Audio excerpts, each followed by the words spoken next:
Em 15 de agosto de 2010, alguém criou 184 bilhões de bitcoins do nada. Sim, você ouviu certo, bilhões. Hoje, o Bitcoin tem limite de 21 milhões, mas naquele dia, por 15 horas, o sistema inteiro estava quebrado e ninguém percebeu de imediato. Eu sou um amante de tecnologia e as criptomoedas são uma coisa que amo ainda mais estudar. Estudo criptomoedas há 3 anos e já analisei centenas de falhas em blockchain. E essa aqui foi a mais catastrófica da história do Bitcoin.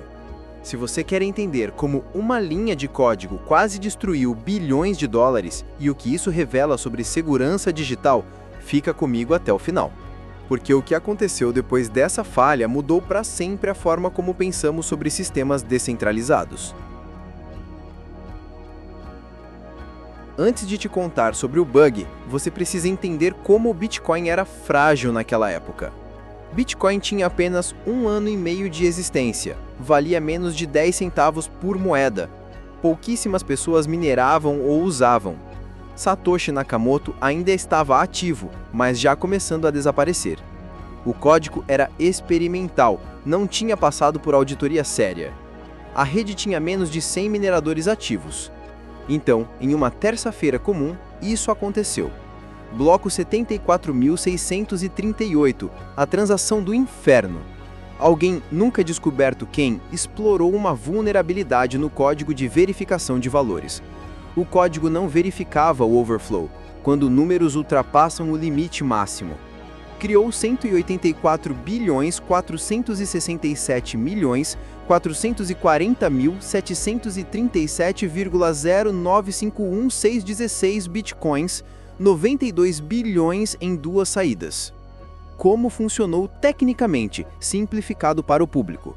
O Bitcoin usa números inteiros de 64 bits para valores. O código somava os valores de saída para verificar se não excediam a entrada. Mas, se a soma ultrapassasse o limite, voltava ao zero. O atacante criou 2 saídas gigantescas que, somadas, davam um número negativo ou zero. O sistema achou que estava tudo ok. É como se você tivesse um odômetro de carro que vai até 999.999 km. Se você adicionar mais 1 km, ele volta para 000. O Bitcoin foi enganado da mesma forma. Mas aqui está a parte maluca. Ninguém percebeu por horas. A transação foi aceita pela rede e confirmada. Por 15 horas, esses bitcoins fraudulentos existiram oficialmente. Jeff Garzik, desenvolvedor, foi o primeiro a notar. Ele postou no fórum: alerta, estranhas transações no bloco 74.638. O pânico total entrou na comunidade. Satoshi Nakamoto ainda estava presente e teve que agir rápido. O que estava em jogo? Se a correção falhasse, Bitcoin perderia toda a credibilidade. Pessoas poderiam começar a explorar o bug massivamente. O conceito de imutabilidade do blockchain seria destruído. Era literalmente vida ou morte do projeto. Desenvolvedores trabalhando 24 horas sem parar. Comunidade dividida, desfazer a transação ou não. Corrida contra o tempo antes que mais pessoas explorassem. E agora? Como você desfaz algo em um sistema que não pode ser desfeito? A resposta controversa. O Satoshi e os desenvolvedores criaram um hard fork de emergência. Lançaram uma versão corrigida do software, a 0.3.10, em menos de 5 horas.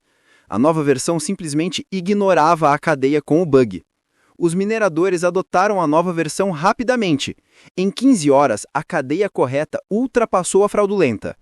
A transação falsa simplesmente deixou de existir na blockchain oficial. A correção técnica. Adicionaram verificação adicional no código. Implementaram checagem de overflow antes de validar transações. Criaram testes para prevenir bugs semelhantes. A controvérsia. Isso contradiz a imutabilidade do blockchain? Foi muito centralizado demais? Satoshi decidiu sozinho inicialmente. Poderia acontecer de novo hoje? A resposta é muito mais difícil. Esse momento definiu algo importante. Bitcoin não era apenas código matemático perfeito, era um sistema humano que precisava de governança em emergências. Mas por que essa história de 2010 ainda é importante em 2025? O que mudou desde então? Bitcoin hoje tem centenas de desenvolvedores analisando cada linha de código. Auditorias constantes e recompensas por bugs, bug bounties. A rede é muito mais descentralizada, um hard fork assim seria quase impossível hoje. Mas vulnerabilidades ainda existem em outras criptomoedas. Alertas importantes para o público. Nenhum código é perfeito, até sistemas de bilhões de dólares têm falhas. Descentralização tem custo. Em 2010, a centralização salvou o Bitcoin. A auditoria de código é fundamental. Muitas criptos novas não têm isso. A história se repete. Bugs semelhantes já aconteceram em Ethereum, em smart contracts e etc. Casos paralelos. The DAO Hack Ethereum 2016. 60 milhões roubados. Parity Wallet Bug 2017. 280 milhões congelados para sempre. Polynetwork Hack 2021. 600 milhões roubados e devolvidos. O que quase matou o Bitcoin em 2010 não foi o bug em si, foi a confiança. E a única razão do Bitcoin sobreviver foi porque a comunidade agiu rápido e de forma transparente. Hoje você precisa perguntar: as criptos que você usa têm essa mesma transparência? Então, recapitulando, 184 bilhões de bitcoins criados do nada, 15 horas de caos total e uma correção que quebrou as próprias regras do sistema para salvá-lo. Essa história me fascina porque mostra que tecnologia não existe no vácuo. São pessoas tomando decisões difíceis em tempo real. E o mais importante, te mostra que você precisa entender os riscos antes de confiar cegamente em qualquer sistema. Se você curtiu esse mergulho profundo na história da tecnologia, se inscreve no canal e ativa o sininho, porque eu trago esse tipo de conteúdo toda semana, histórias que todo mundo deveria conhecer, mas quase ninguém conta. E deixa nos comentários, você acha que foi certo desfazer a transação ou isso comprometeu a descentralização do Bitcoin? Até o próximo documentário!